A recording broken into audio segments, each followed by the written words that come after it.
Salut à tous, aujourd'hui je vais vous présenter un revolver d'ordonnance 1892. Alors pour l'occasion j'ai sorti ma caméra Super 8. Maintenant allez je déconne, on va repasser tout de suite en couleur. Donc nous revoilà dans mon atelier en couleur. Vous allez voir que tous les plans bien sûr sont filmés dans la boutique, car c'est une arme de catégorie B que je ne possède pas. C'est une vidéo qu'on a commencé il y a pas mal de temps au mois d'août avec Clément, et aujourd'hui j'ai décidé enfin de vous présenter ce revolver d'ordonnance 1892. Alors dans un premier temps on va voir les caractéristiques de l'arme ainsi que son historique. Dans un second temps on va parler de la munition, donc le 8 mm Lebel.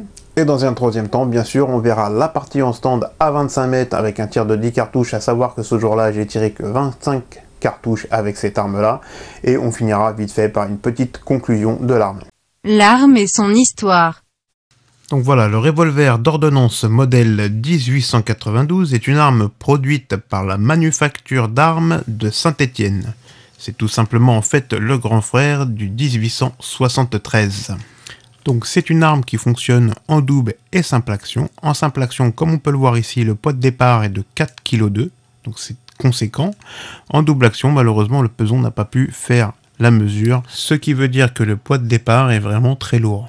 Ce revolver possède un barillet basculant vers la droite de 6 coups, ce qui permettait aux cavaliers et plus tard aux motards de maintenir l'arme de la main gauche. Nous avons un poids à vide de cette arme de 840 grammes et une masse chargée à 915 grammes. La longueur de l'arme fait elle 24 cm, la longueur du canon lui 11,7 cm, longueur de visée de ligne de mire 14,5 cm et pour une hauteur de 17 cm. Les rayures du canon sont de 4 rayures vers la gauche au pas de 240 mm.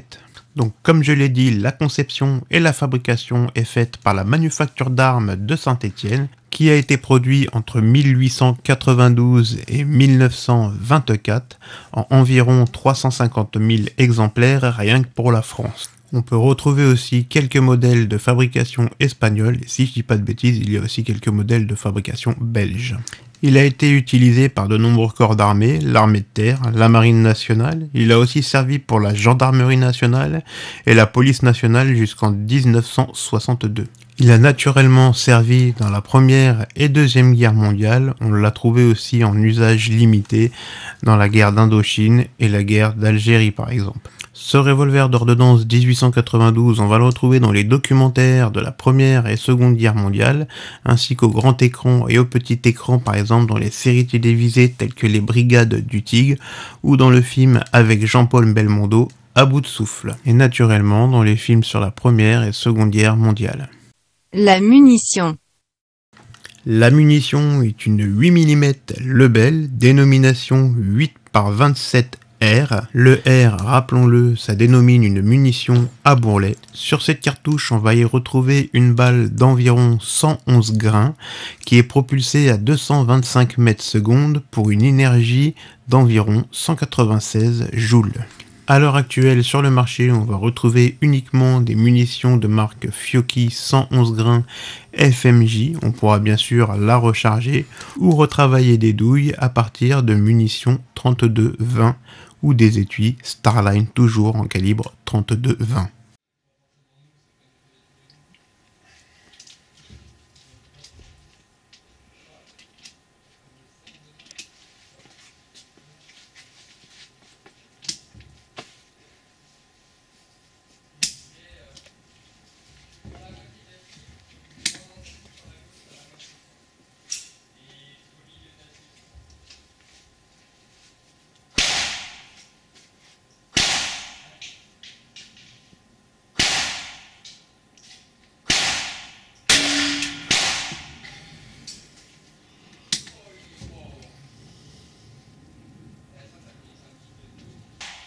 Ah, c'est un AS-36 en semi-auto, en quelque sorte. Ouais, attends, c'est pas mal. Ah, ça c'est pas mal. On tire sur des gonds, on tire sur En des plus, gonds. celui-là, il est en 310, c'est pour ça que c'est rare. D'accord, ok. À hauteur, et je sais pas dessus. Ça marche après les deux. Enfin. De passer direct à la 150. Ouais, ce qui est bien, c'est Après, que ça la coûte 150, plus cher t'as pas besoin de racheter, genre t'as pas besoin de. Au moins, tu peux faire la 223.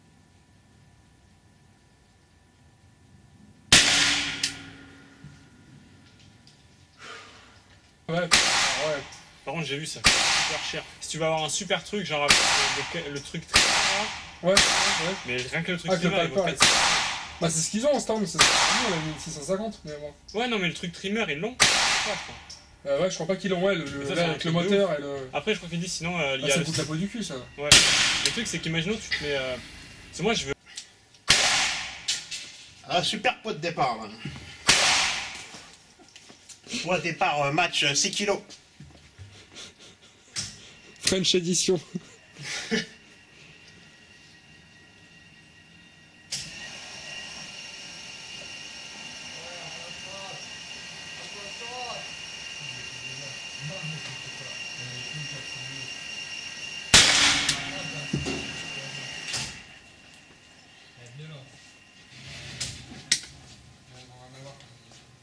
Il fait 2 places.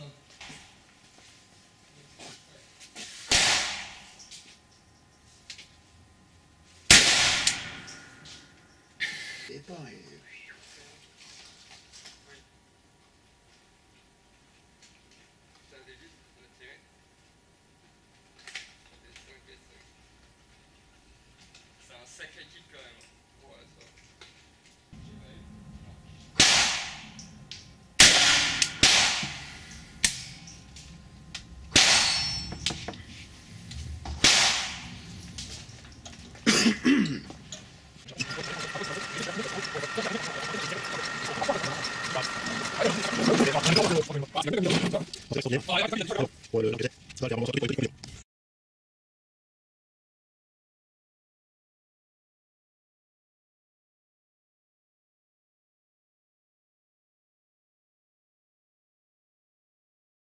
Donc voilà, comme on a vu, le carton effectivement à 25 mètres, il n'est pas extraordinaire, à savoir qu'on n'avait qu'une seule boîte de 50 cartouches à tirer ce jour-là, hein. Comme je vous l'ai dit, c'était déjà il y a quelques mois, donc moi j'ai eu la chance de pouvoir en tirer 25, on en a laissé aussi un petit peu aux copains pour justement les laisser faire vibrer un petit peu avec cette arme mythique.